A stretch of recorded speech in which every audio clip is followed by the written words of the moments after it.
loved one أو لاجئ. or a refugee. وباتت أيام The life السوريين of Syrians was a رهينة reality واقع يثقل of حياتهم fear بالخوف and والتغيير. forced absence.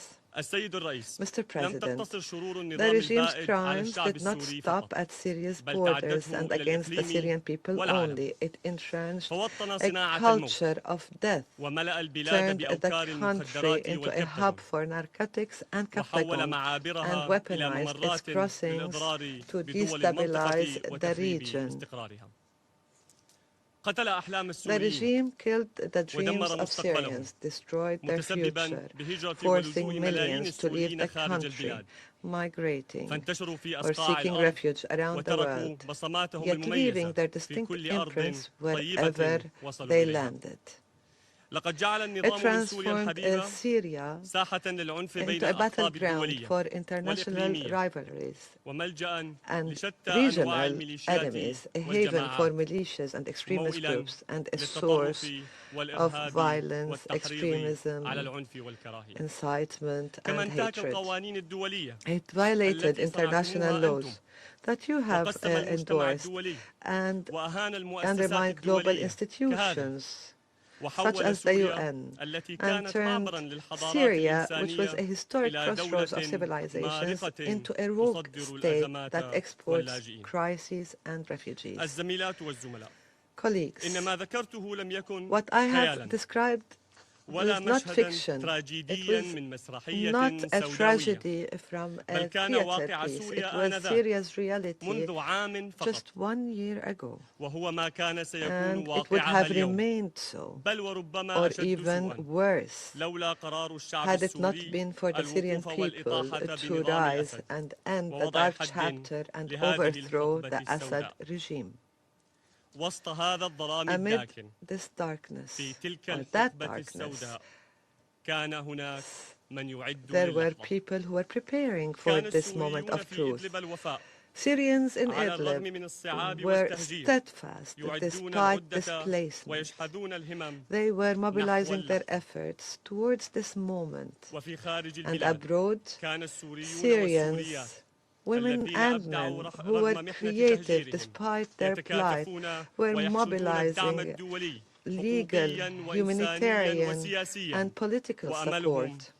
And في their تلك hope اللحظة. was towards that moment of وفي truth. مناطق النظام And inside في مناطق النظام regime-held البائد areas, كان أهلنا الصابرين our people were مترقبين waiting لحظة الحرية patiently ذاتها for the same التي moment of انتظروها freedom, لسنوات the طويلة. long-awaited moment of freedom. ثم أتت اللحظة، Then came that moment, لحظة الحقيقة a من moment خلال of truth, المعركة في مثل through هذا a الشهر decisive, التي حررت البلاد في disciplined, and 11 يوما remarkably فقط organized campaign that بتنظيم liberated the country in قل 11 نظيره days, 1 year وبانضباط almost from مشهود today, minimizing وتضحية bloodshed, جسيمة preserving ومنهجية lives, واضحة and restoring حقنت الدماء sovereignty. وحفظت الأرواح وأعادت البلاد. A victory نصر that لا was تعرف. achieved without vengeance. السيد الرئيس، Mr. President, تكلمت عن الماضي I لتقارنوه spoke أنتم of the past so that لا you may أنا. compare it with the بالحاضر present, بعد that you would do 11 that شهرا just فقط من 11 التحرير. months after لن liberation. أطيل عليكم I بالحديث will باستعراض not كل take ما long in listing أنجزته سوريا all the بعد achievements by 11 Syria شهرا in من التحرير. 11 months فلنا جلسة only, في because we الشهر will المقبل. have another session ولكن next اسمحوا month. لي أن But أشير allow إلى me بعض to ما highlight a حققته few بلادي في of هذا the الشهر فقط accomplishments this داخليا month only, وخارجيا. domestically and فعلى internationally. الصعيد الداخلي نمضي Domestically, قدما في Syria is جهود بناء advancing دولة toward القانون the rule of law, وهو ما تجلى as seen بجهود وزارتي in the العدل efforts of the والداخلية Ministry of Justice and Ministry of ببدء Interior المحاكمات and the العلنية start of the public والمفتوحة trials لعدد من that are open الموقوفين to من of فلول former النظام regime ومن العناصر remnants المنفلتة and perpetrators المتهمين of بارتكاب abuses خلال involved المرتكبين انتهاكات خلال in أحداث the الساحل. coastal events. كما نتابع We التقدم continue في مسار to achieve التعافي progress in terms of فلأول مرة recovery, and for the منذ first أكثر time من عقد in تعود over a الكهرباء decade, إلى دمشق electricity وحلب flows دون انقطاع. uninterrupted in Damascus and وعلى Aleppo. الصعيد الخارجي Internationally, كما ذكرتم أنتم as you have شهد هذا mentioned, الشهر زيارات this month تاريخية witnessed historic ولقاءات visits هامة and مع important meetings عدد من قادة with العالم leaders of the ومسؤولي دول world العالم and بما في ذلك officials from the جميع world, الدول الخمسة including الدائمة leaders from العضوية all في 5 مجلس الأمن. permanent members of this كما council. رفع العلم Our السوري flag now على flies over سفارة embassies سوريا في in واشنطن Washington and ولندن London تمهيدا ahead لإعادة of افتتاحهما. reopening وشهد our هذا embassies الشهر أيضا there. Syria انضمام سوريا also إلى التحالف joined الدولي the global ضد coalition داعش against في Daesh دليل this month, إضافي على التزام reaffirming its سوريا بمكافحة commitment to الإرهاب. combating كل terrorism. هذا في All of شهر that was واحد accomplished in فقط. 1 month only. سيد الرئيس، Mr. President, إلا وأنه على الرغم yet من الإجماع despite الدولي a broad international ومن ضمنه consensus, مجلسكم including الموقر by this على دعم council استقرار in terms سوريا، of supporting Syria's تواصل stability, إسرائيل Israel سياساتها persists العدوانية in its aggressive وخرقها المنهجي policies and للاتفاق systematic فض violations of الاشتباك the لعام 1974 74. disengagement agreement, الاتفاق الذي the أودع agreement that آنذاك was في deposited at the مجلسكم time هذا with this council. عبر التوغل والتمركز These داخل include منطقة الفصل incursions, military outposts in the وإقامة separation نقاط zone, عسكرية جديدة establishing new والاعتداء على ones, السكان السوريين raids, arbitrary من خلال arrests المداهمات والاعتقالات against the Syrian التعسفية population, والتهجير forced القسري displacement, destruction وتدمير of الممتلكات property, and وتجريف الأراضي الزراعية bulldozing of وحرمان agricultural الأهالي من lands, مصدر رزقهم. and denial of كما livelihoods. تواصل إسرائيل تدخلها في Israel الشؤون continues to الداخلية interfere in السورية Syria's internal ومحاولتها affairs, تقويض السلطات seeking to الشرعية undermine وإثارة legitimate الانقسام authorities, وضرب السلم spread الأهلي and وصولا disrupt a إلى civil اعتداءات العسكرية peace, التي culminating in طالت military مركز دمشق. attacks, including وعلى on الرغم من هذه Damascus. الانتهاكات Despite these provocations والاعتداءات and these التزمت سوريا attacks, Syria بالوسائل has remained السلمية committed الدبلوماسية to peaceful diplomatic للمواجهة solutions, not لمعالجة أي confrontation, هواجس to أمنية address حقيقية any مؤكدة legitimate أنها لا security تشكل concerns, تهديدا and لأي دولة في reiterating that المنطقة it poses no وانخرطت threat to بشكل any country إيجابي in the region. في We محادثات engage جادة positively مع in إسرائيل serious talks with Israel بدعم مشكور with appreciated ومقدر support من الولايات from the المتحدة United States وبمتابعة and follow-up شخصية من الرئيس by دونالد ترامب. President Trump himself. وإزاء استمرار إسرائيل في However, اعتبار نفسها فوق while Israel القانون persists in acting above وازدرائها له international law, ولميثاق الأمم disregarding the المتحدة UN Charter and وضربها all عرض norms الحائط بكل القوانين and والأعراف all الدولية شهدنا اليوم international laws. جولة We witnessed استعراضية today قام بها رئيس Prime وزراء Minister الاحتلال Netanyahu's الإسرائيلي بنيامين provocative نتنياهو tour صباح اليوم في المناطق التي توغل in فيها جيش areas الاحتلال subject to incursion السوري by the جنوب سوريا Israeli army south تدين of حكومة Syria. بلادي My government وبأشد العبارات strongly هذه الجولة condemns الاستفزازية this التي provocative تمثل tour, امتدادا لسياسة which العدوان الإسرائيلي optimizes Israel's المتواصل ongoing ضد سوريا aggression وشعبها against Syria and its وتجدد people. مطالبتها We الأمم renew our المتحدة call ومجلس on the الأمن United هنا Nations and this بالتحرك Council الحازم to take والفوري firm لوقف immediate action الاعتداءات to halt الإسرائيلية these وضمان عدم violations, تكرارها ensure their وإنهاء الاحتلال non-recurrence, to الإسرائيلي end the والالتزام occupation الكامل and باتفاق فض enforce relevant الاشتباك resolutions, وتنفيذ القرارات particularly الشرعية the ذات الصلة 1974 disengagement agreement وخاصة and the قرار implementation مجلس of الأمن relevant رقم Security Council resolutions, 497 particularly Security Council وتشدد Resolution بلادي 497. على حقها الثابت Syria في بسط reaffirms سيادتها على its كامل أراضيها consistent sovereign ورفض right أي over تدخل all its خارجي territory يهدد and السلم rejecting الأهلي any external أو يحاول interference that threatens civil بائسا peace or seeks ويائسا أن يشوش desperately على جهود to الشعب derail السوري our لبناء people's مستقبل efforts to أفضل build a لبلاده better فقد future. أثبت الشعب The Syrian السوري people have للعالم proven to مدى the world صلابته as a whole their وعزيمته resilience التي and لا their تلين unwavering على تحقيق determination أهدافه. to achieve their goals. الزميلات Colleagues, والزملاء ستزورون you will دمشق visit قريبا Damascus soon, وستشهدون and you will بأنفسكم witness رحلة التعافي firsthand التي our انطلقت journey of بإرادة recovery, شعب where a ينهض nation رغم that الجراح is rising from its ويبني wounds دولة is building تسعى a لتثبيت state دعائم and الاستقرار stability وبناء and a مستقبل future يكتب worthy بروح جديدة تليق of بشعبنا its الوطني. heroic people. وعندما تعودون When we meet لنا again, جلسات we will أخرى speak لنتحدث فيها عن in إنجازات هذا meetings العام of achievements in وهي this year أقرب that للمعجزات border on the لنتحدث miraculous, عندها to عن speak شعب then about a حول people تاريخه who العريق turned its rich history, وماضيه المؤلم its painful إلى past, وقود into fuel للمستقبل. for a brighter tomorrow. وشكرا سيد Thank you, الرئيس. Mr. President. I thank the representative of the Syrian Arab Republic for the statement. And I'll give the floor to the representative of the Islamic Republic of Iran. In the name of God, the compassionate, the merciful, First, allow me to extend our congratulations to Sierra Leone on assuming the presidency of Security Council for this month. We also express our appreciation to the Russian Federation for the effective and successful presidency of the Council during the month of October. We thank Deputy Special Envoy Ms. Rushdie and Director Ms. Dutton for their informative briefing. The Islamic Republic of Iran reaffirms its continued support for the United Nations' constructive engagement with Syrian authorities, aimed at alleviating the humanitarian situation and advancing stability and recovery throughout the Syrian Arab Republic. On the situation in Syria, I wish to make the following points. First, Iran reaffirms its strong commitment to Syrian sovereignty, independence, unity, and territorial integrity based on the fundamental principles of international law and the UN Charter. We firmly believe that Syrian sovereignty, independence, unity, and territorial integrity must be fully respected. Any attempt to impose external agenda, including schemes for fragmentation, forced demographic change, or the establishment of illegitimate autonomous zone, is categorically unacceptable and must be firmly rejected. Second, on the security situation, the environment remains fragile. While insecurity persists in several parts of the country, we are deeply concerned that the terrorist group, including Daesh and affiliated foreign terrorist fighters, continue to exploit the current stability. Their activities pose a direct and serious threat to regional and international peace and security. All forms of foreign occupation, which are a primary source of insecurity and destabilization, must come to an end, and the Syrian authorities must continue to fulfill their counter-terrorism obligations. Equally alarming are the escalating, destabilizing, and openly aggressive action of the Israeli regime in Syria.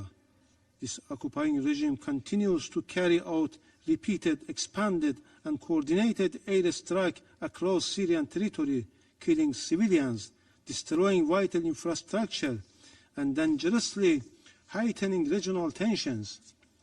Iran attempts to entrench its occupation, expand its control, and impose its laws and administration on southern Syrian and the occupied Syrian Golan Heights are illegal, null and void, and without any international legal effect. These actions constitute flagrant violation of international law, the UN Charter, the 1974 Disengagement Agreement, and all relevant Security Council resolutions. The Security Council must not remain silent in face of such systematic and unlawful aggression.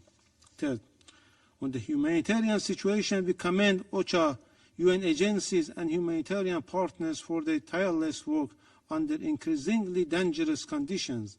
Yet the situation in Syria continues to deteriorate. Deepening economic hardship and acute funding shortage have pushed millions closer to destruction, including 1.9 million IDPs and 1.2 million returning refugees now at acute risk. Full, safe, rapid, and unhindered humanitarian access in strict accordance with humanitarian principles remain essential. Syria also faces profound structural challenges, soaring inflation, stranded infrastructure, broken supply chains, energy shortage, and worsening droughts. These hardships are direct result of years of unilateral sanctions, measures that are illegal, illegitimate, and contrary to UN Charter.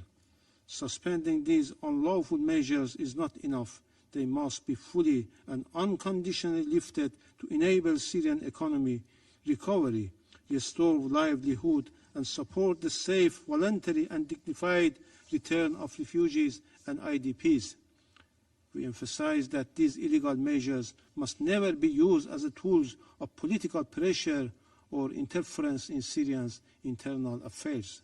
Fourth, on political process, we reaffirm that the only sustainable path for Syrian lies in a Syrian-led, Syrian-owned, inclusive political process facilitated by the United Nations and firmly grounded in the core principles of Security Council Resolution 2254. This process must safeguard and legitimate rights and aspiration of all Syrians, including minorities, while upholding Syrian sovereignty, independence, unity, and national institutions. We emphasize that the rights of all communities must be fully respected in accordance with international law, and all forms of political pressures and harassment aimed at displacing minorities in Syria, particularly Alawites and Shiites, must cease. We took note of the recent parliamentary elections, yet such a step must form part of a broader, genuinely inclusive political process that ensures representations, legitimacy, and full participation of all Syrians. And finally, Mr. President, Iran will continue to support the Syrian people in their efforts to restore peace, security, reconstruction, and national reconciliation.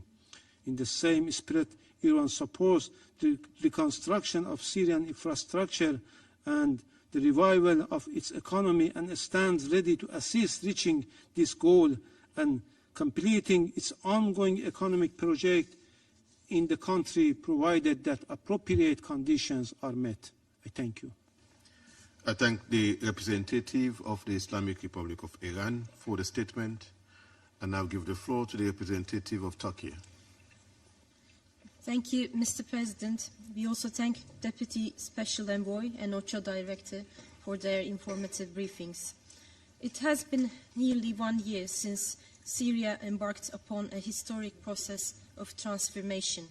During this period, despite complex challenges, the Syrian government has demonstrated commendable progress.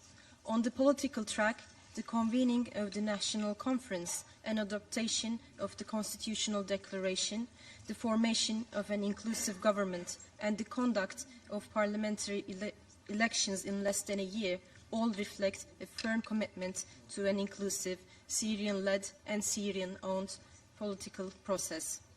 Experiences from other post-conflict contexts show that the prolonged absence of elections often deepens divisions. Syria has avoided such a trajectory. It is therefore essential that we continue to support the government's efforts to build inclusive governance structures that reflect countries' diversity. Encouraging all components of Syrian society to unite around the principle of equal citizenship guaranteed by the Constitution must remain a priority. Ensuring transnational justice is also a crucial element in Syria's reconstruction. In this context, the initiation of judicial proceedings of 17 November regarding the incidents in the coastal region, following the release of the report by the National Fact-Finding Committee, and the transparent conduct of this process will contribute to fostering reconciliation. Mr. President, on the international front, we welcome the growing cycle of constructive engagement around Syria. Likewise, the Security Council's recent decision to delist President Shara and Minister Hattab indicates the international community's commitment to work in partnership with the Syrian government. In this regard, we wish to express our appreciation to the Council, in particular to the United States delegation for its leadership, and we extend our thanks to all Council members whose support made this initiative possible.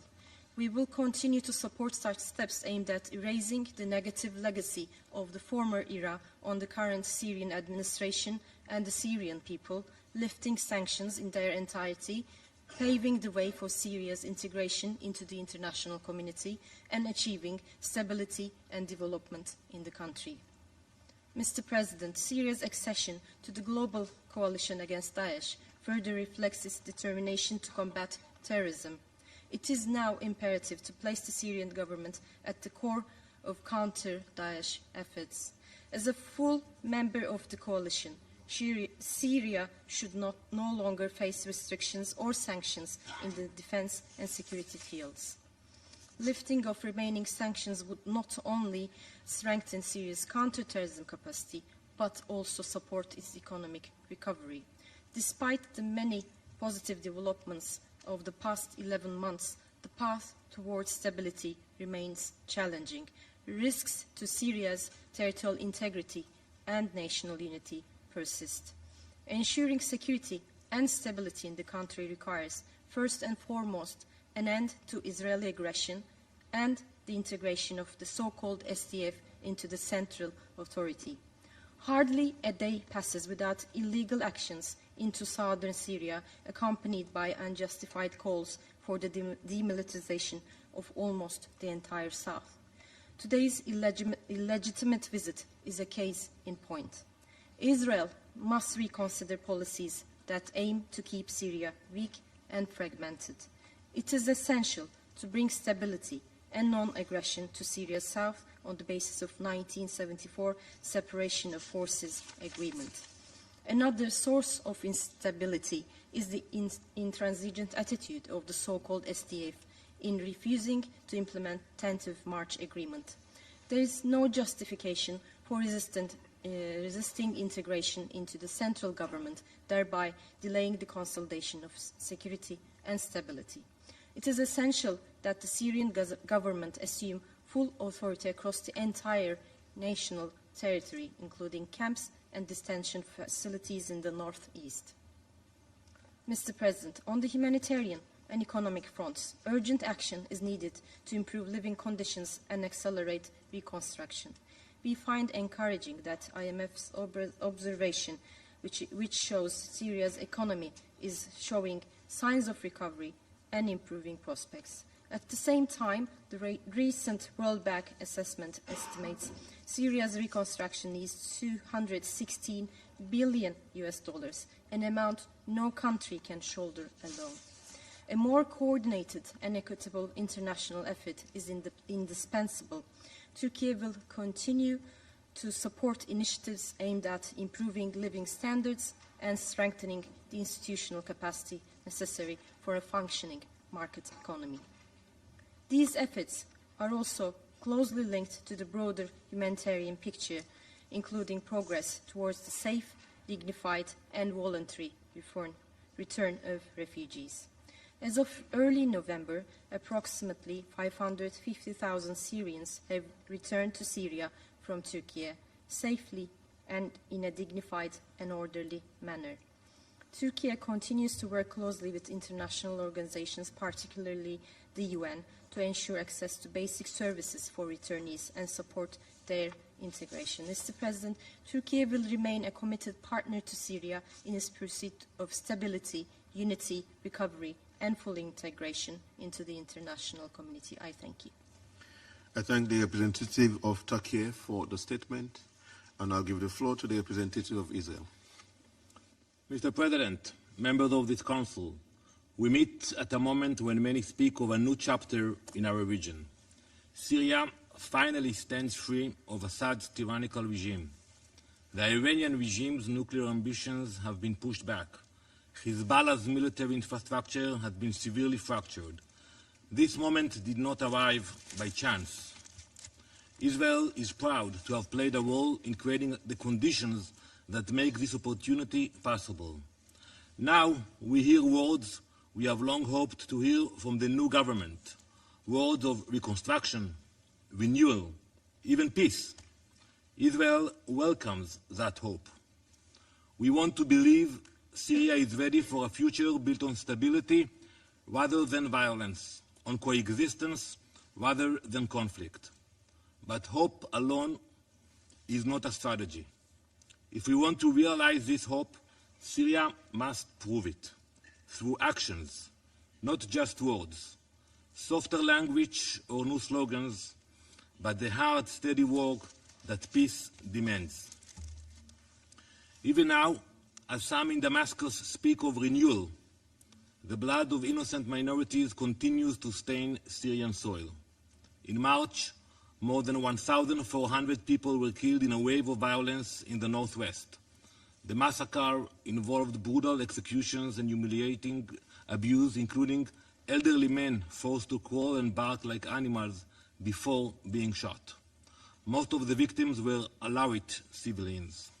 In July, southern Syria saw the brutal targeting of the Druze community. Homes burned, families murdered. For Israel, the Druze are not strangers. They are our brothers, our sisters. Touch briefly on several of these points. Tension, lawlessness, and some violence persist in several areas, with sporadic exchanges of fire between forces on front lines.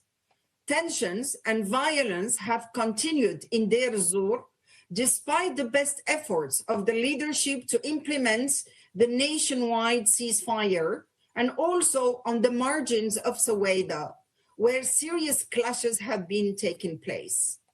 The continued presence of listed terrorist groups and foreign terrorist fighters remains an additional source of concern. We know the recent operation conducted by the interim authorities against ISIL, as well as those of the SDF. And we take note of Syria joining the global coalition against ISIL. Security fragility is a reminder that lasting peace in Syria depends on comprehensive security sector reform and credible programs of disarmament, demobilization, and reintegration. Progress on accountability, transitional justice, and the missing is equally essential. The United Nations stand ready to assist Syria's national commissions on these issues. We note a first trial now underway for crimes committed during the coastal events in March, and public statements from the National Committee into the Suwaida events in July that those who committed violation will be held accountable. The United Nations Commission of Inquiry is also continuing its investigation on the Suwaida events. Syrians must feel that meaningful steps are being taken to end impunity, past and present, and to prevent any recurrence. We continue to follow with real concerns reports of abductions and enforced disappearances. This month, the Ministry of Interior briefed on their investigations into allegations of women's abductions. We reiterate the need to prosecute individuals involved, prevent any occurrence of abductions or enforced disappearances, and to ensure strict compliance with international legal norms for security sector forces going forward. Mr. President, I briefed you last month on the Syrian process for establishing a transitional People's Assembly. 18 seats remain vacant in another 9 districts in northeast Syria and Suwaida, where voting has been postponed. We await President Shara's appointment of the remaining 1/3 of the 210 seats in the People's Assembly. In my discussions with Foreign Minister Shaybani and the head of the Electoral Commission, I appealed for transparency and a process that ensures fair representation of all communities and of Syrian women. The need for effective inclusion is equally relevant to the next stages of the political transition.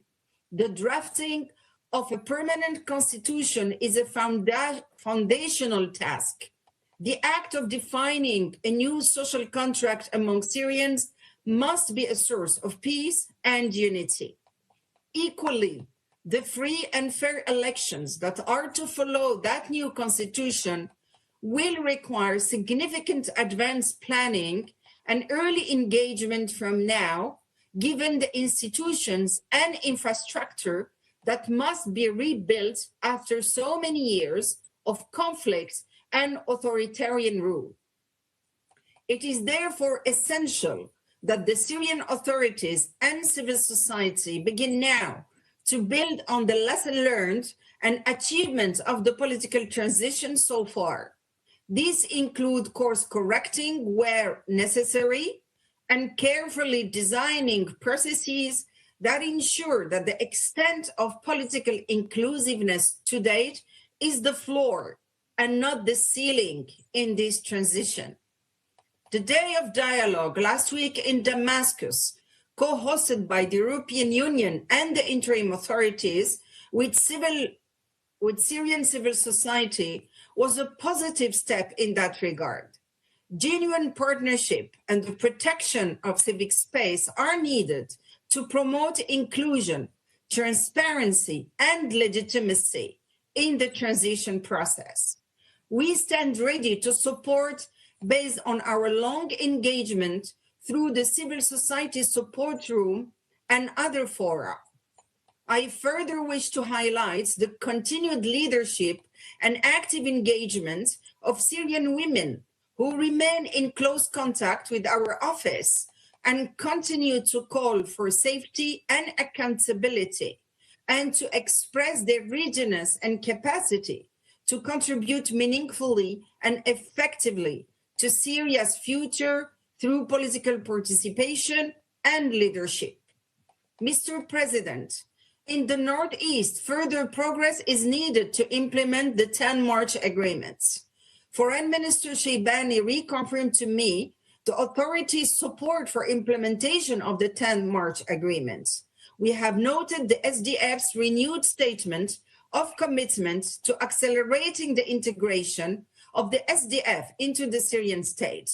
What is needed now are concrete mechanisms for commitment to become action in terms of both military and political integration in a spirit of compromise from both parties. Sporadic hostilities along the contact line this month remind us of the urgency of sustaining the ceasefire. And we continue to call for progress to implement the 16 September roadmap for Soweida, where trust is extremely low, as new clashes last week remind us. We encourage all parties to take tangible steps forward, particularly initial confidence building measures, especially on detainees and abductees, and the restoration of state services.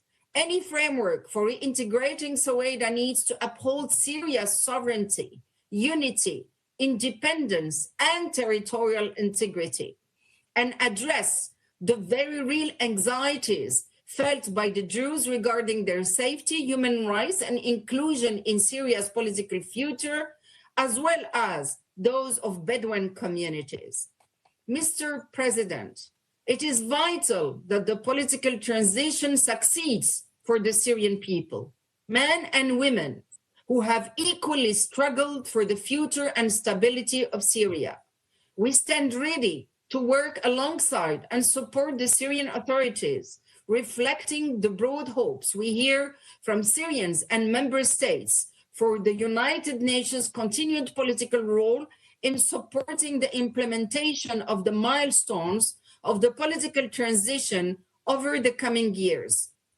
We look forward to further engagement with the Syrian authorities and a wide range of Syrians, and indeed to this council, in support of the role of this office and the United Nations in building a Syria that is sovereign, stable, united, and prosperous. A Syria fulfilling the aspirations of all its citizens. Thank you, Mr. President. I thank Ms. Rushdie for our briefing. I now give the floor to Ms. Lisa Dutton. Thank you, Mr. President. Good morning, Excellencies. As Deputy Special Envoy Rushdie has just set out, Syria continues to navigate a daunting set of challenges as it seizes the opportunity for a more peaceful and prosperous future. And we welcome the continued interest and engagement from the international community in helping Syria achieve this. The stakes are immense, particularly for more than 16 million people across the country who need humanitarian assistance. Mr. President, localized insecurity and climactic shocks continue to exacerbate needs. In southern Syria, the ceasefire is holding, thankfully, though sporadic incidents are still reported. Over 180,000 people remain displaced in Asweda and neighboring governorates. Syrian authorities are pursuing efforts to rehabilitate infrastructure and restore the supply of electricity and other services, but major gaps persist. Commercial supplies remain far below what is needed, driving up prices. Fuel shortages continue to impact health facilities and other critical services. Dozens of schools remain damaged. We continue to prioritize the response in As-Sueda and neighboring governorates, working with Syrian authorities and affected communities to provide assistance and basic services. We've reached 357,000 people per month, sending over 1,300 aid trucks and working with a range of partners, including 25 national NGOs. Further north, the main road linking Homs and Raqqa continues to experience intermittent closures. OCHA, in close coordination with Syrian authorities, is actively facilitating the movement of humanitarian assistance through this corridor. Meanwhile, explosive remnants of war continue to endanger people across the country. Last week alone, 6 people, including 1 child, were killed and 11 more were injured across 6 governorates. Since December last year, unexploded ordnance have killed more than 570 people and injured another 960. Most incidents have taken place in agricultural land, further disrupting livelihoods. And historic drought-like conditions continue to impact water availability and agricultural production, putting further pressure on already high levels of food insecurity. Mr. President, despite the enormous needs, this remains a hopeful time for millions of Syrians, as reflected in the growing number of people choosing to return to their homes.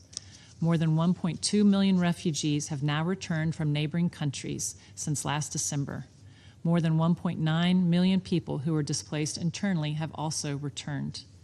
But these people still need support to reestablish their lives, including in the intermediate term, humanitarian aid. In interviews with UNHCR, 70% of returning refugees say they face food shortages. Most report homes that have been damaged or destroyed, and most lack viable opportunities to generate income. Many still need civil documentation to help reestablish their lives. Widespread property damage is concerning as winter approaches, with many families forced to stay in partially destroyed homes or temporary shelters. As people return, more than 400 camps and other sites hosting displaced people in northern Syria have been closed, another marker of progress. But more than 1.2 million people, 3/4 of them women and children, continue to shelter in such sites. Mr. President, the UN and our partners continue to reach 3.4 million people on average each month across Syria, 24% more than the same period last year, despite lower funding, thanks to improved access and operational conditions. Across the country, we're working to advance projects that support recovery in collaboration with national and local authorities. With support from the OCHA-managed Syrian Humanitarian Fund, UNICEF worked with the ICRC and the Syrian Arab Red Crescent and water authorities in Aleppo to rehabilitate the Ain al-Baida water station, which now provides clean water for 250,000 people. We're also working with relevant ministries and other partners to vaccinate children, expand nutrition services, strengthen national preparedness, and conduct a first nationwide multi-sector needs assessment. In addition, we continue to bring in substantial assistance from Turkey, with over 3,170 trucks using this route so far this year. We're working with our partners and authorities in Syria and Turkey to transition to standard commercial-based arrangements for this route, another indicator of progress in the normalization of Syria's operating environment. Mr. President, in Syria today, we have the opportunity to get much more aid to those who need it. We also see a viable path towards recovery and development support that would reduce reliance on emergency assistance. But we need 3 key things from the international community. First, continued engagement to de-escalate ongoing flashpoints and prevent new violence. This is critical, in the first instance, to deliver on the promise of improved safety and protection, especially for children, women, and other vulnerable groups. According to the most recent report of the Secretary General on Children in Armed Conflict in Syria, over 3,200 children were subject to grave violations in Syria between October 2022 and December 2024. The current moment has brought increased optimism, including renewed commitments by the Syrian authorities. But sustained peace is needed to consolidate these gains and to let displaced children return to their homes. This includes some 25,000 children who remain in Al-Hol and other camps due to alleged family ties to ISIL, and where, according to a new report from UN Women, sexual and gender-based violence, mental health, and other challenges are rampant. Second, we need more funding for humanitarian operations. With just over a month left in the year, our Syria appeal is only 26% funded, leading to continued gaps and reductions in critical assistance. Our partners are currently seeking to assist 2 million vulnerable people with winter supplies, including heating, fuel, and stoves, winter clothing, blankets, and other household items, but just 12% of the funding has been mobilized. In recent months, according to WHO, more than 360 health facilities have suspended or reduced services due to funding cuts, affecting more than 7 million people. Third, we need concrete, targeted, and large-scale investment in development and reconstruction. The people of Syria do not want to rely on emergency aid. Reconstruction needs are enormous, but recent developments provide a path forward, including continued steps to ease sanctions and sustained interest from partners in the region and beyond to invest in Syria. But this requires concrete and sustained attention to unlock resources, including from the private sector, development investments, and climate finance. The international community must act decisively to translate this opportunity into concrete support. Thank you. I thank Ms. Dottin for a briefing. I now give the floor to those council members who wish to make statement. I give the floor to the representative of Denmark. Thank you, Mr. President. And I also thank Deputy Special Envoy Rochdi and OCHA Director Doughton for their briefings. Mr. President, the situation in Syria continues to evolve. That is clear on the ground, where this month we welcome Syria's joining of the global coalition against ISIL or Daesh. But it's also clear in this chamber, where just last week we adopted Resolution 2799, delisting President al-Shara and Interior Minister Khattab from the 1267 sanctions regime. These developments mark significant milestones on Syria's continued path to stability and prosperity. With this in mind, let me make 3 points today. First, Denmark reaffirms its strong commitment to Syria's sovereignty and territorial integrity. Syria continues to face major security challenges, both from within and beyond its borders.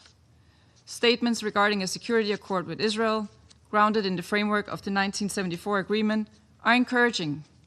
Lasting peace with Syria's neighbors and Israeli withdrawal are imperative for Syria to regain full control of its territory. In the country's northeast, we take note of the ongoing talks between the transitional government and the SDF. We encourage both parties to stay at the table and work towards a deal that strengthens safety and security for all Syrians. ISIL, or Daesh, remains an extremely dangerous threat to peace and security in Syria. We are encouraged by the counter-ISIL operations conducted during the last months in coordination with Syrian partners. We expect that sustained, decisive pressure on Daesh and other terrorist groups continue. Second, Mr. President, greater clarity is needed on the next step on Syria's political transition.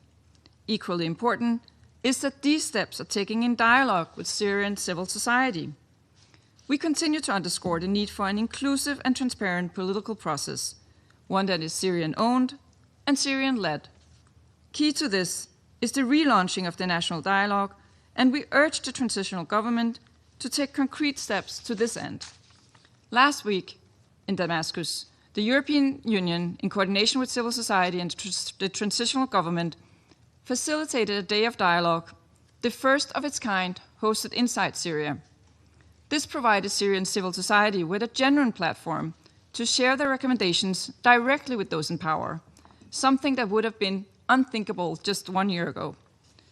We hope that this can serve as a catalyst for regular, continuous, and structured dialogue and partnership between civil society and transitional government, as also stated by Syrian Foreign Minister Shabani during the meeting. Third, as we heard from both Deputy Special Envoy Rojdi and Director Dalton this morning, the extremely serious humanitarian situation needs a tailored and comprehensive UN response. For this to bear fruit and achieve real results, adequate funding is needed. We remain concerned about the severe underfunding of the humanitarian response plan. Cuts to aid programs are now gravely affecting ordinary Syrians on a daily basis. Immediate humanitarian support is urgently needed.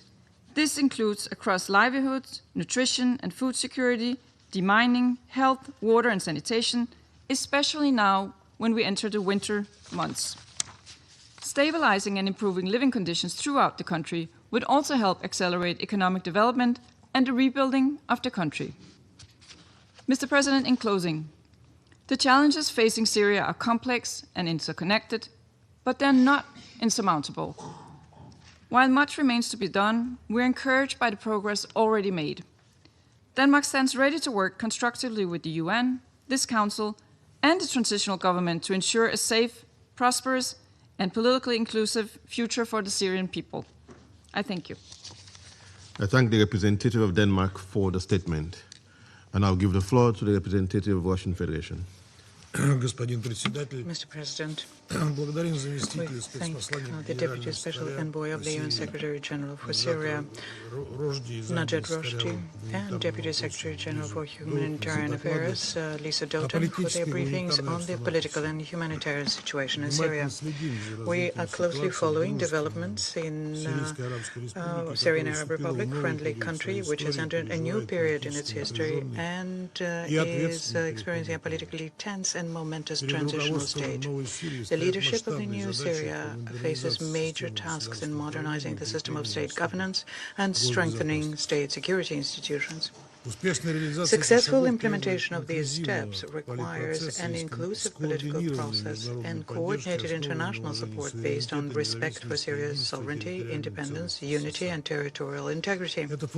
And this is a foundation on which all decisions on the Syrian settlement must be built in line with the basic principles in the Cornerstone Security Council Resolution 2254. We would like to say here that Russia has always acted and will continue to act in the interests of the Syrian people. For this reason, we supported the Security Council's decision to economic recovery, but will also give momentum to international support for this process without imposing self-serving conditions or imposing ready-made schemes on Damascus.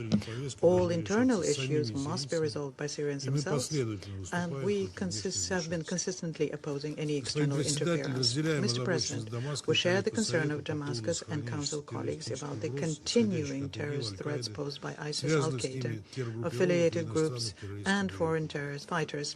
In this regard, we support the efforts of the Syrian authorities to neutralize these individual and legal entities whose activities undermine not just Syrian statehood, but also threaten the security of neighboring countries. Furthermore, we cannot overlook the unlawful actions by West Jerusalem, which continues to occupy the Syrian Golan Heights, and under the made-up pretext of self-defense, has essentially launched a full-scale operation to create a buffer zone in southern Syria.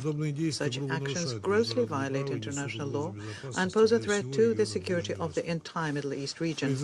We call on Israel to comply with the 1974 disengagement agreement provisions. Mr. President, we are disappointed by the absence of practical sense of positive dynamics on the humanitarian track. The socioeconomic situation in the country remains dire. Millions of Syrians continue to be in urgent need of life-saving assistance. We are particularly concerned that FAO and WFP last week again included Syria amongst the countries with the most unfavorable forecasts for hunger and malnutrition. Today, about 9 million Syrians already face various forms of undernourishment, and experts have reason to believe that without timely response measures, this figure would increase in the very near future. The situation is also negatively affected by severe drought, water shortages, declining crop yields, and the overall economic downturn, which undermines the purchasing power of the people. Economic recovery and the creation of food systems resilient to shocks are complex long-term tasks requiring a high level of investment. It is absolutely clear that Syria can only do this under condition of genuine international solidarity. A complete rejection of the policy of illegal sanctions and a return to a fair system of international development based on international law, relations of equality and mutual respect.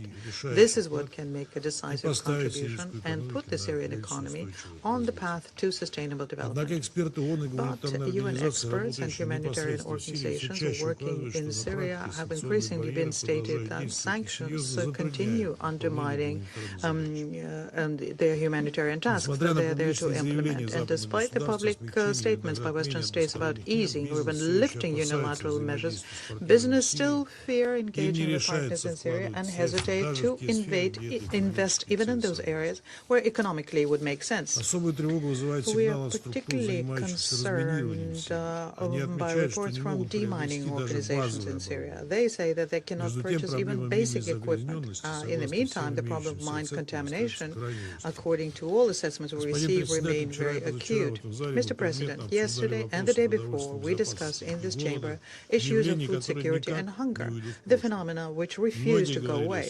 Many spoke about early warning systems and the need for timely responses to the threat of famine. In the case of Syria, this warning has already come to us. This system has sent a clear signal stating that without urgent funding and removal of obstacles to humanitarian activity, we risk facing a significant deterioration of the situation and greater suffering. We call on partners to act in spirit of solidarity, respect for Syria's solidarity, and the well-being of this country. Thank you. I thank the representative of Russian Federation for the statement. And I'll give the floor to the representative of the United States. Thank you. Thank you, Deputy Special Envoy Roshi and Director Lisa Dunton for your briefings. On November 10th, Syrian President al-Shara made a historic visit to the White House. This was the first ever visit by a Syrian president to the White House, and this visit underscored President Trump's desire to break with the past by giving the Syrian people a chance at peace and prosperity. Shortly before the historic visit, the United States delisted President al-Shara and Interior Minister Khattab from domestic sanctions following this council's adoption of a resolution delisting them from UN 1267 sanctions regime. These measures by the U.S. government and this council will support Syria's efforts to rebuild and rehabilitate the Syrian economy while ensuring bad faith actors do not benefit. And they send a strong message. Syria is in a new era since the collapse of the Assad regime in December 2024. The United States has also adopted a new approach and a new regulatory posture to encourage American and international businesses and banks to develop Syria through profitable investments. We encourage other member states to follow our example. As President Trump said, we want to see Syria become a country that is very successful. International partnerships will be important for Syria's efforts to rebuild. Secretary Rubio recently issued a suspension of the Caesar Act. Foreign partners can now confidently invest in Syria's future. During the visit, Syria joined the global coalition to defeat ISIS.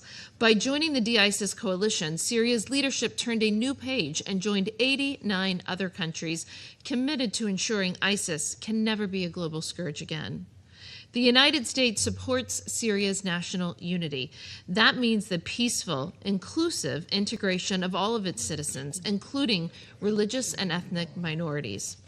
The United States encourages all parties to continue following the practical approach of the Soweto Roadmap to support Syria's reconstruction and achieving national reconciliation. On October 27th, the United States announced life-saving humanitarian assistance to Druze, Christian, and Bedouin communities in Soweto as a part of our ongoing efforts to support a stable Syria at peace with itself and its neighbors. This assistance will support life-saving needs of approximately 60,000 people through targeted provisions of food, water, and hygiene items, as well as the rebuilding of houses and water systems when Syrians can safely return to their homes. The United States calls on other nations to contribute life-saving humanitarian assistance for the people of Syria as they seek to rebuild. Such assistance is needed to secure lasting peace and stability in the Middle East and to ensure Syrian refugees can return home. We urge the Syrian government to fulfill the promise of this moment. Syria only has one chance to get on the right track. We look forward to continuing the work with the Syrian government as it leads its country towards what we hope will be a better future, not only for Syria, but for the entire region. Thank you. I thank the representative of the United States for the statement. I now give the floor to the representative of Algeria. Thank you, President. I have the honor to deliver this statement on behalf of the A3+, namely Guyana, Sierra Leone, Somalia, and my own country, Algeria. At the outset, the A3+ extends its sincere appreciation to Deputy Special Envoy Najat Roshdi and Director Lisa Doughton for their valuable briefings. President, the A3+ welcomes reports pointing to improvements in the daily conditions faced by Syrians. These developments highlight the importance of continued, well-coordinated support for Syria in full respect for its sovereignty, unity, territorial integrity, and political independence. We believe that progress in Syria must ultimately be anchored in a comprehensive, Syrian-owned and Syrian-led political process, in line with the key principles of Resolution 2254. The A3+ acknowledge the steady role played by the United Nations in assisting Syrian national institutions, facilitating dialogue processes, and providing technical and humanitarian support where needed. In this regard, we would like to offer the following observation. First, we welcome the adoption of Security Council Resolution 2799. The Council's decision sends an important political signal. We trust that this development will not only strengthen the functioning of Syrian institutions, but also contribute to creating the conditions for greater stability. Second, accountability. Accountability remains indispensable and must advance alongside national reconciliation. The A3+ recognize the work carried out by the transitional committees and call on all relevant actors to facilitate their activities and engage with them constructively. We also take note that several army and security personnel have been detained in relation to investigations into the recent outbreak of sectarian violence in Sueda and the opening of the first public trial. We continue to underscore that a credible process guided by the principle of zero impunity is essential for rebuilding public confidence and laying the basis for a sustainable peace in Syria. Third, we welcome the recent statement by the Syrian authorities reaffirming their commitments to the March agreement. We encourage continued discussion in good faith between the government and the SDF to ensure the effective implementation on the ground, including progress toward the integration of the SDF into state security structures.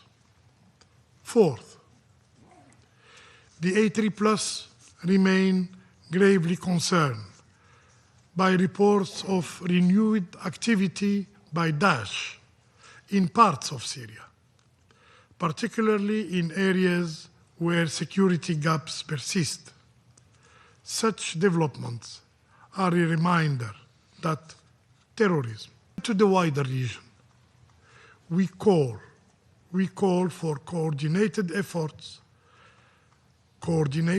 and determined effort to counter this threat.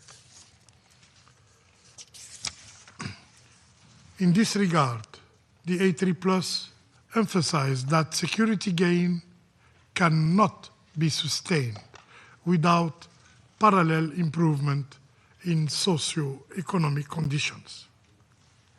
Fifth, President,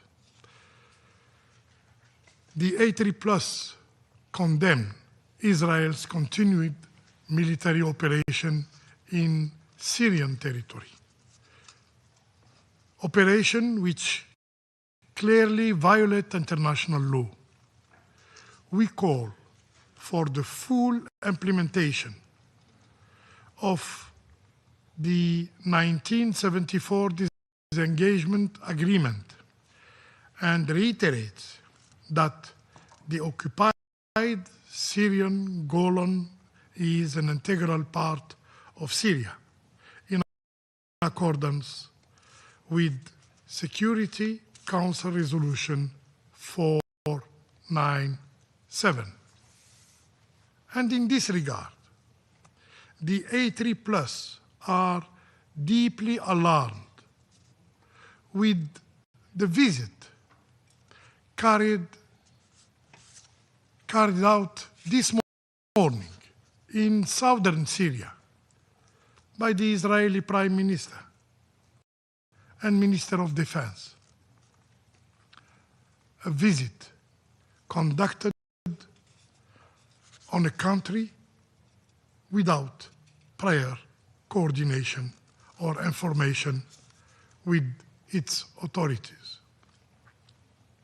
These violations must cease immediately, and Israel must withdraw from all occupied Syrian land, including the Golan.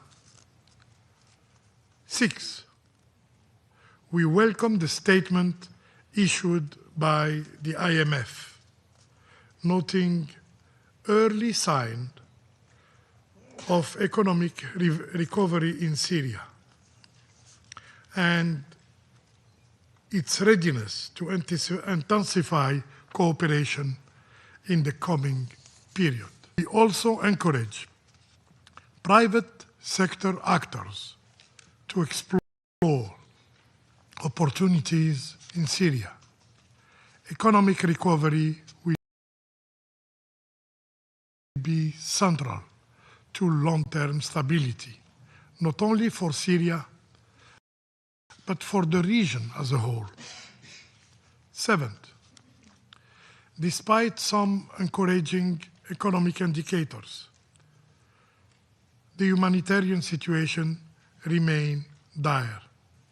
As winter approaches, international support will be crucial to ensure adequate funding and effective delivery assistance.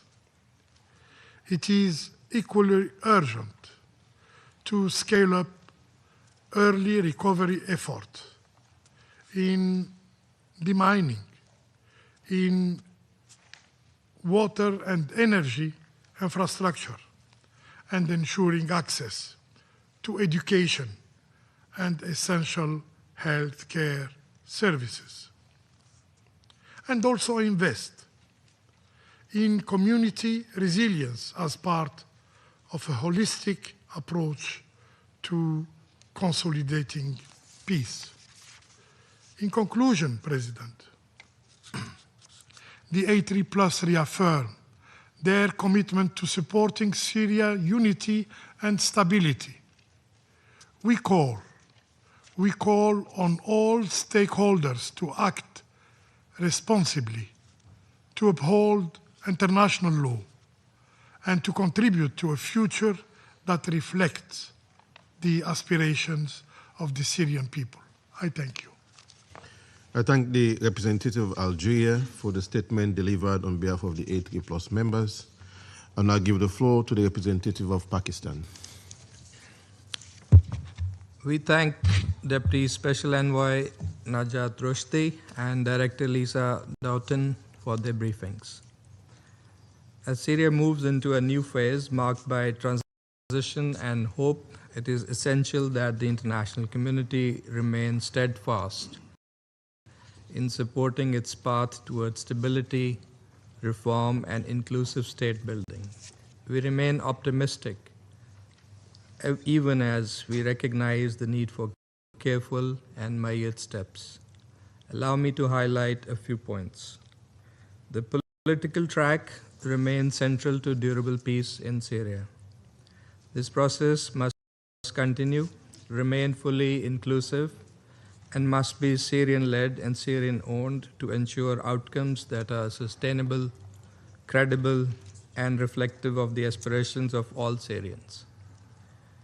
With the adoption of Resolution 2799, the Council has also taken a step that can help open political space, encourage constructive international engagement and integration, and foster a more conducive environment for dialogue. We hope this development will translate into genuine progress for the Syrian people and help rebuild trust and confidence across the political landscape. On the economic front, the lifting of sanctions and the opening of avenues for recovery and reconstruction are encouraging signs. Cooperation of international organizations with the Syrian authorities to build central banking capacity, prepare the national budget, and in strengthening government financial management may also contribute to tangible improvements as the economy stabilizes, public services strengthen, and employment opportunities expand. All efforts must also be mobilized to address the humanitarian situation that remains dire, according to the two briefings that we received today. The persistent threat of terrorism remains a grave concern. The emergence of Daesh, particularly in remote regions, and remaining security vacuums continue to pose a serious challenge to peace and stability. The issue of foreign terrorist fighters further compounds these risks. Sustained vigilance, enhanced coordination, and effective DDR measures are indispensable to preventing any relapse into large-scale violence. The Israeli incursions and establishment of so-called permanent positions into southern Syrian territory and its violations of the 1974 disengagement agreement are highly destabilizing and condemnable. Such actions undermine stability at a time when Syria is making efforts to rebuild and recover from years of turmoil. Moreover, any future security arrangement must be grounded in the United Nations framework and enjoy the consent of all parties concerned. The unity, sovereignty, and territorial integrity of Syria remain indispensable prerequisites for enduring peace. Reiteration of the March 2025 agreement with the Syrian Democratic Forces is significant. A unified political and security architecture, genuinely representative of all Syrians, remains fundamental. There is also a need to stabilize, without delay, the simmering situation in Sueda. The launch of trials on violence committed in western coastal areas is welcomed, and these are important actions that manifest the Syrian government's commitment towards stability. Pakistan stands in support of the legitimate aspirations of the Syrian people and ensure that peace benefits every section of Syrian society. I thank you. I thank the representative of Pakistan for the statement. I'll now give the floor to the representative of China. Thank you, President. I thank Deputy Special Envoy Rashidi and Director Dalton for the briefings and welcome the representatives of Syria, Iran, Israel, Turkey, and Morocco to today's meeting. For some time now, the Syrian transitional government has made sustained efforts to restore stability to the country. China commends these efforts. We support Syria in pursuing a development path suited to its national conditions. We hope Syria will uphold the Syrian-led and Syrian-owned principle, engage in inclusive dialogue, take a balanced approach to security and development, actively integrate into international community, and search through political dialogue for a national reconstruction plan that reflects the will of the people. I will make 3 points. First, counterterrorism challenges must be addressed as a priority. The repeated terrorist attacks in Syria remind us that terrorism remains a major challenge to the country's reconstruction. The presence of the FTFs in Syria is particularly worrisome. The Syrian transitional government has pledged that Syria will not be a source of threat to any country. We hope that it will fulfill its counterterrorism obligations by taking effective measures to resolutely combat all international terrorist organizations designated by the Council, including the ETIM. The Council's adjustment to the Syria-related sanction measures was made to create enabling conditions for its economic recovery and national reconstruction. For entities and individuals still on the list, the Council's sanction measures remain in effect and must be strictly enforced. Second, there is a need to focus on humanitarian and development issues. As things stand now, Syria's economy is in doldrums, and people live in chronic shortage of essential goods. The reduction of humanitarian funding by traditional donors has worsened Syria's humanitarian crisis. As winter descends, we support the efforts of the UN humanitarian system. We call on traditional donors to resume their humanitarian inputs to Syria and call for the swift lifting of all unilateral sanctions on Syria in an effort to help improve. We need to support the UN in playing its role. The UN is an important participant in Syria's political process. China commends the efforts of the Office of the Special Envoy in fostering dialogue and communication and bridging internal differences among Syrian parties. We encourage the Syrian transitional government to strengthen communication with the UN and provide maximum support and facilitation for the Special Envoy's office to fully perform its duties. China looks forward to the SG's appointment of a new special envoy at an early date and supports enhanced coordination collaboration among UN entities in Syria for greater synergy.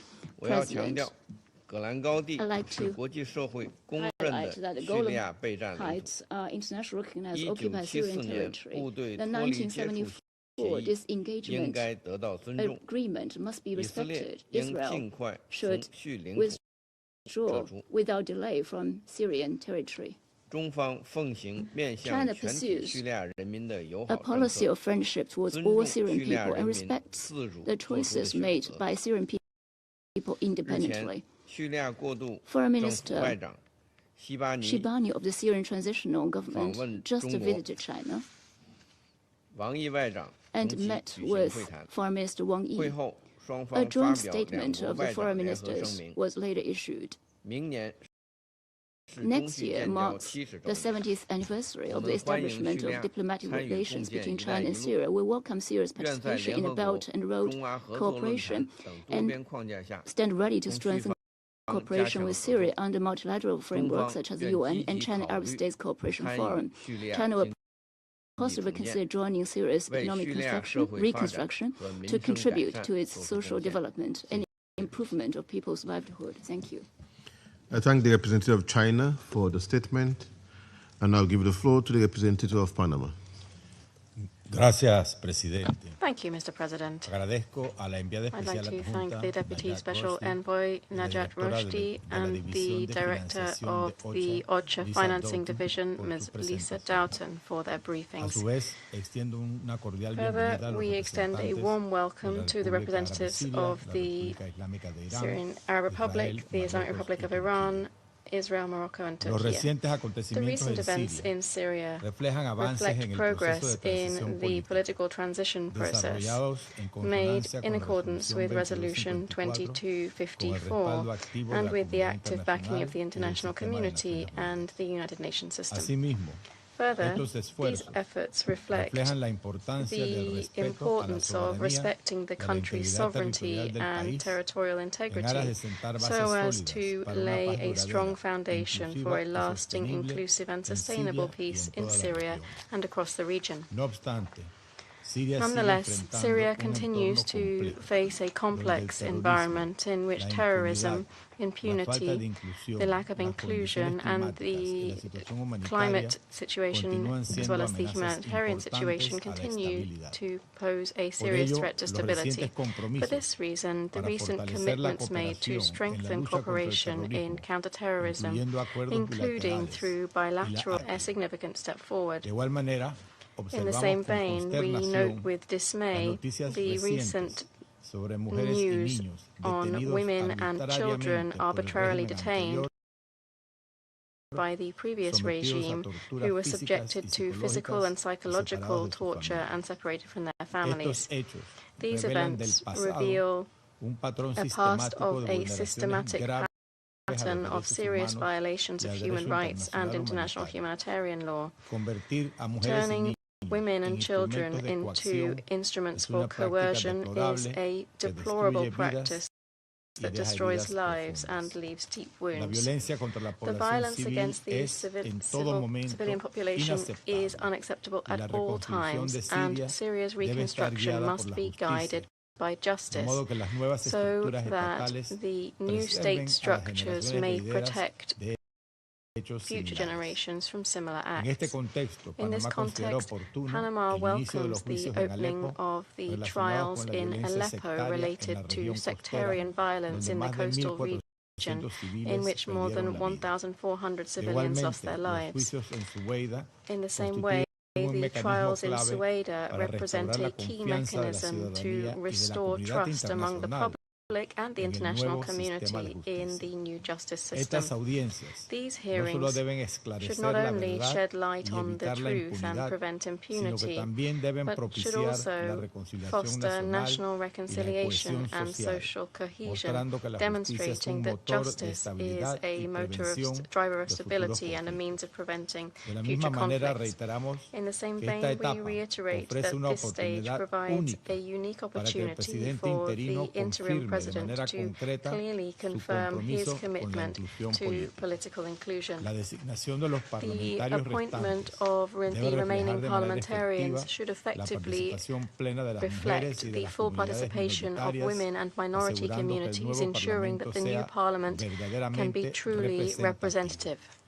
Por otro lado, Presidente, Panamá Furthermore, expresa su President, Panama preocupación expresses its por los concern recortes a la at financiación the presupuestaria cuts to que budgetary están funding afectando la that respuesta are having an humanitaria en effect Siria, on the poniendo humanitarian en riesgo la response in vida Syria, y el jeopardizing bienestar de más lives de and the well-being of more than 350,000 personas cada mes. 350,000 people every month. Destacamos la labor de We las agencias highlight de the Naciones work of Unidas United y Nations sus agencies colaboradores, and their quienes staff who continúan realizando continue to esfuerzos make commendable encomiables, efforts, incluyendo el including suministro de to alimentos, supply la food, rehabilitación de to escuelas restore y el schools and access to drinking water, all despite insufficient funding and access difficulties.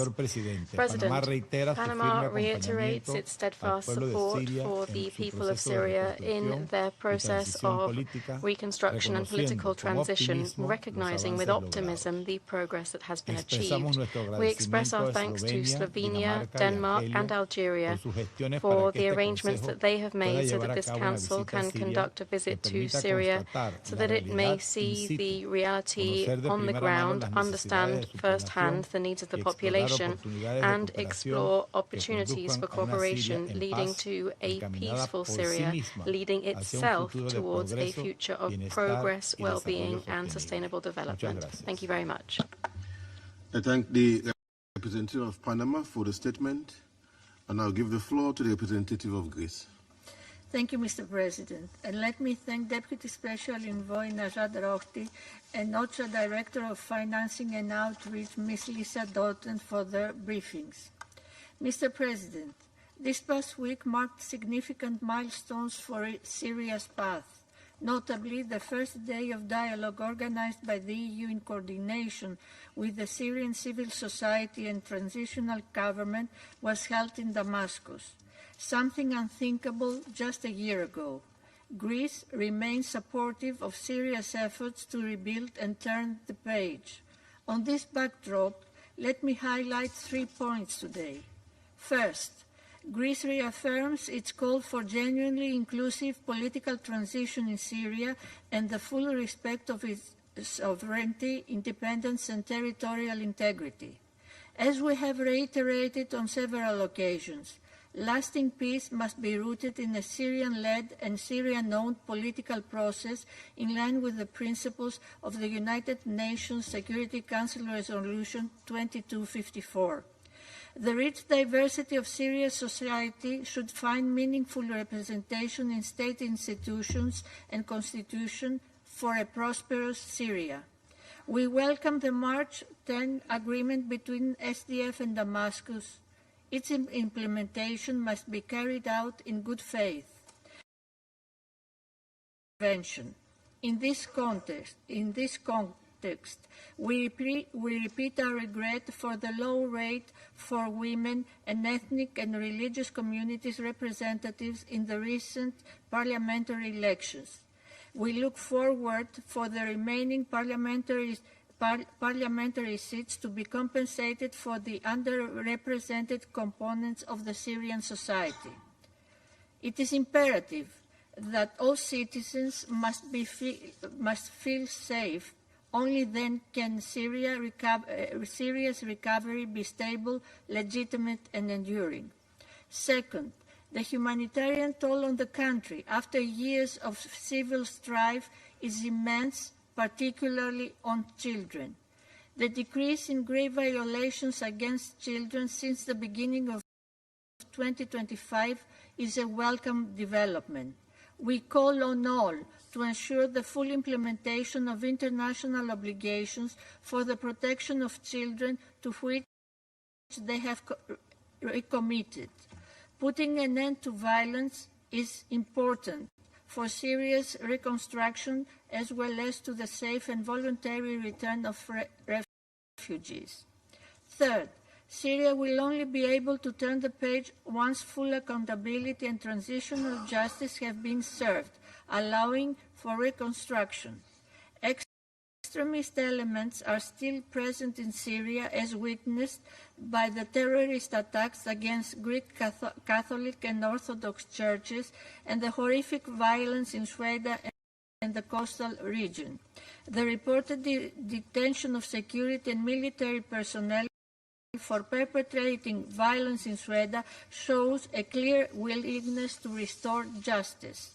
In this same spirit, we recall the Council's presidential statement of 14 March condemning the mass killings in the wider Latakia region, largely affecting Alawite, Christian and other communities. We insist that the findings of the relevant investigative committee be made public.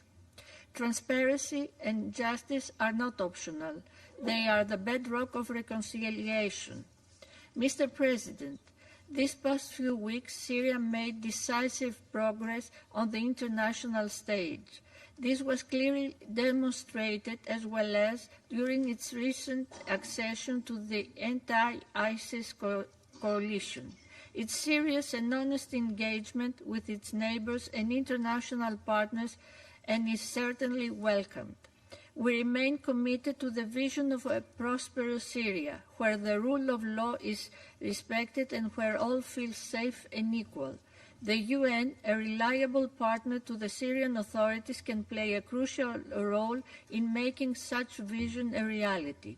We support the relocation of the Office of the Special Envoy from Geneva to Damascus and encourage further Syrian engagement with the UN on the ground. I thank you. I thank the representative of Greece for the statement, and I'll give the floor to the representative of Slovenia. Thank you, Mr. President. We also thank Deputy Special Envoy Rojdi and Director Doughton for the briefings today. We welcome Ambassador of Syria, as well as ambassadors of Iran, Israel, Morocco, and Turkey to the Chamber. Mr. President, as Syria continues on its journey to rebuild, following decades of violence and suffering, it is critical that the Security Council and the international community accompany it with every step. Firstly, let me welcome the adoption earlier this month of Resolution 2799. Slovenia believes that this is a constructive, practical step and a clear message that the international community is ready to engage with the authorities towards an inclusive political transition in Syria and in support of the country's much-needed social and economic recovery, reconstruction and stabilization. At the same time, we reiterate Slovenia's continued commitment to the 1267 sanctions regime, which is an important tool in support of counter-terrorism efforts and the fight against Daesh. We call for its full implementation and on the Syrian authorities to meet its obligations to prevent any terrorist resurgence in line with international law and to bring weapons stockpiles fully under state control, an essential part of a wider effort on security sector reform.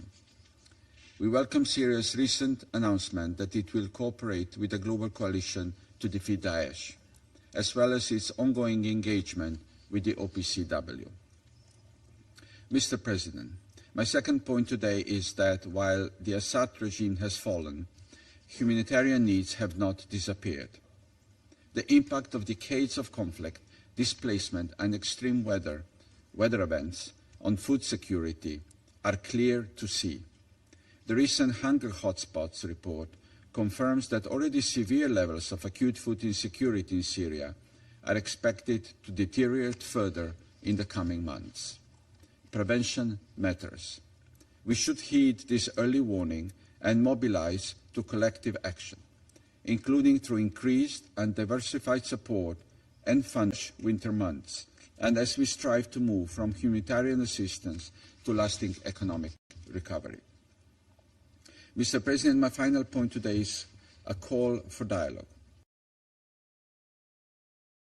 National dialogue within Syria, involving all Syrians, regional dialogue between Syria and its neighbors, and dialogue with the international community and its bodies and mechanisms, including the United Nations.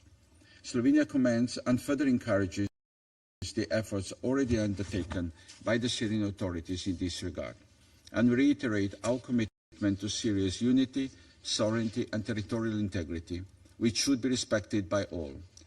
Israel's continued violations are unacceptable and must cease.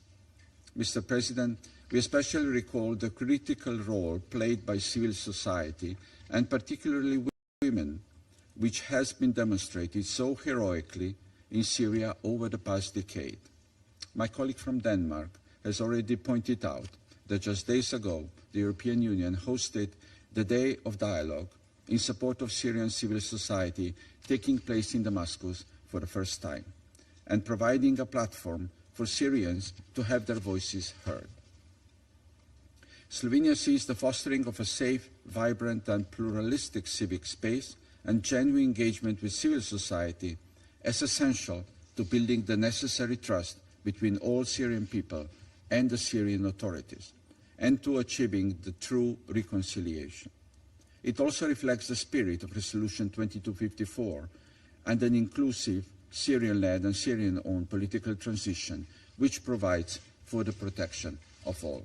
To conclude, Mr. President, we reiterate above all that we stand by the Syrian people at this moment of great opportunity and great responsibility. We hope that this message will be clearly heard in Damascus and across the country as we continue our work to facilitate a Security Council visit to Syria. We thank Council members for their constructive engagement thus far. Thank you. I thank the representative of Slovenia for the statement, and now give the floor to the representative of the United Kingdom. Thank you, President. I thank Deputy Special Envoy Rushdie and Director Doughton for briefing us today. I also welcome the participation of the Permanent Representative of Syria at our meeting, alongside other countries from the region. Colleagues, as we approach the first anniversary of Syria's new government, we reflect on the significant progress that has been made so far, as well as the opportunities ahead to build a more stable, free and prosperous Syria for all Syrians. First, the Syrian government has demonstrated continued commitment to combating security threats and building long-term stability. We welcome chemical weapons, and most recently in joining the global coalition against Daesh. We also welcome Syria's efforts to build constructive relationships with its neighbours, including Israel and Lebanon. We endorse initiatives by the US, Jordan and Syria to stabilise southern Syria and offer our full support for the implementation of the roadmap. Syrians across the country, in all their diversity, must be included in the political transition. To this end, we expect the final appointments to the People's Assembly to be fully representative of Syria's communities. And we also want to see swift progress towards implementation of the 10 March agreement between the SDF and the Damascus government.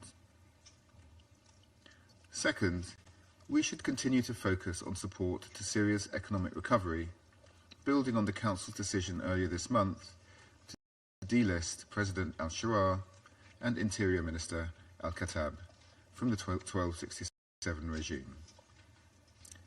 Last week's visit of the Syrian Foreign Minister to London demonstrated the UK's firm commitment to rebuilding Syria's economy and creating the conditions to boost trade and investment. We encourage all Council members to support the continued efforts towards Syria's reconstruction and recovery.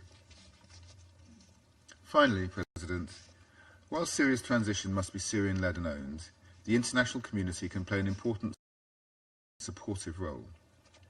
In this spirit of partnership, the UK has been working with the Syrian government efforts. As Ms Doughton said, there is still much to do on humanitarian and development assistance in support of recovery and reconstruction. We look forward to hearing from the Secretary-General on his strategic recommendations for the UN support to Syria as it forges a path towards a more prosperous future. I thank you. I thank the representative of the United Kingdom for the statement, and I'll give the floor to the representative of the Republic of Korea. I thank Deputy Special Envoy Rushdie and Director Doughton for their informative briefings. I also welcome the representatives of Syria, Iran, Israel, Turkey, and Morocco for this meeting. President al-Shara's historic handshake with President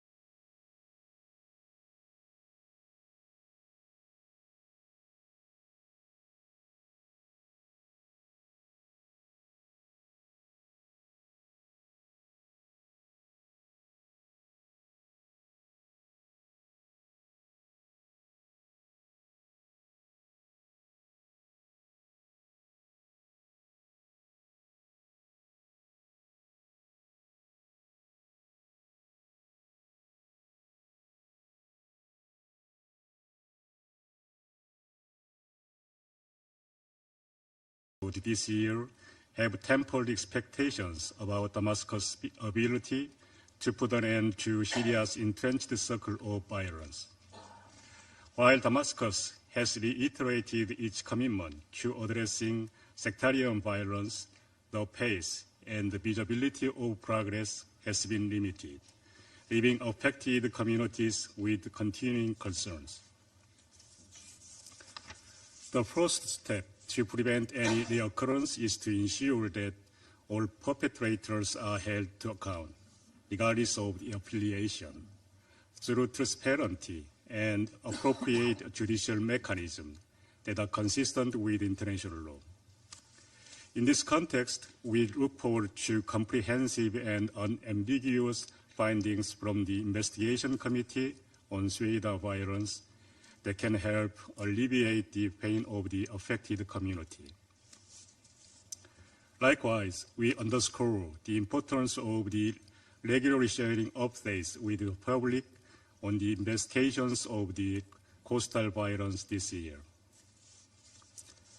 Second, Damascus and the international community should maintain its cooperation in countering terrorism, including the issue of foreign terrorist fighters.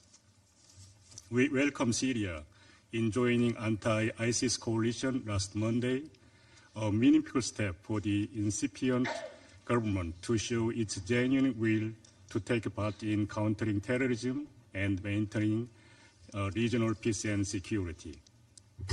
Its successful operations against ISIS cells also contribute to countering the resurgence of the terrorist group.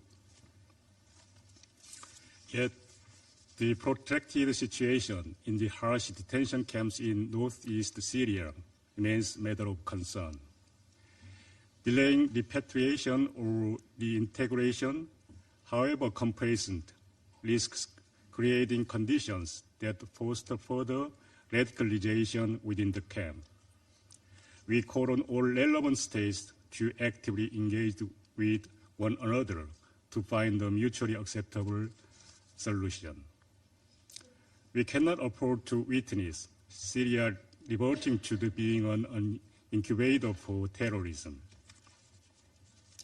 Likewise, Damascus should establish a state monopoly over weapons and the use of force, the failure of which has been an enabling cause of repeated bouts of internal violence. Damascus should prioritize the mobilizing and repatriating foreign terrorist fighters, whose involvement has been prominent in major violence this year. We look forward to tangible progress following Damascus' efforts in integrating armed elements in the country. Third, we urge Israel to immediately cease any further intrusion or actions against the territorial sovereignty of Syria. We are deeply concerned by Israel's ongoing incursions into Syria, now conducted on an almost daily basis, which raises serious questions regarding Israel's respect for Syria's territorial integrity. While the IDF deemed the occupation temporary and defensive at the beginning, its operation in the country has lasted almost a year now and has become both permanent and offensive, with massive installations, permanent facilities, and outposts both within and beyond the Golan Heights. As many council members, including us,